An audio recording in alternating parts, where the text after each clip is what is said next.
Friends, ఇప్పుడే అందిన వార్త.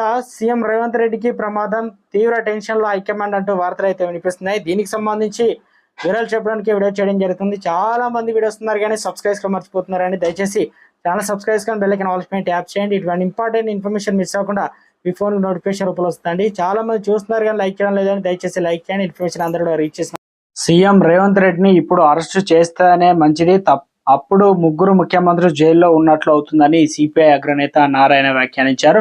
జార్ఖండ్ ముఖ్యమంత్రి, ఢిల్లీ ముఖ్యమంత్రి, ఇప్పుడు తెలంగాణ ముఖ్యమంత్రిని కూడా జైల్లో పెడితే మనకు మంచిదవుతుంది. బీజేపీకి అనుకూలంగా ఉన్న సీఎంలు దొంగలైన వారు మంచివారే, కానీ వ్యతిరేకిస్తే మాత్రం వారిని జైలుకు పంపిస్తారు అని నారాయణ మండిపడ్డారు. ఖమ్మంలో ఎస్ఆర్ గార్డెన్స్ లో మాట్లాడుతూ నారాయణ ఈ వ్యాఖ్యలు చేశారు. రేవంత్ రెడ్డిని కూడా జైలుకు పంపించాలన్నది మోదీ చూస్తున్నారని నారాయణ అన్నారు.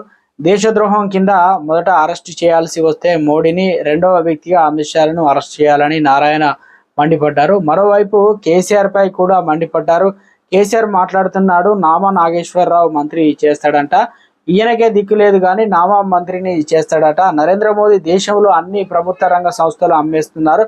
ప్రతి కార్యకర్త మన అభ్యర్థి, కాంగ్రెస్ ఖమ్మం అభ్యర్థి రామసాయం రఘువరారెడ్డి గెలిపించాలని అని నారాయణ ఓటర్లను కోరారు. మొత్తానికి తెలంగాణలో మరోసారి సీఎంను రేవంత్ రెడ్డిని అరెస్ట్ చేయాలని చూస్తున్నారని మోదీపై తీవ్ర విమర్శలు చేయడం.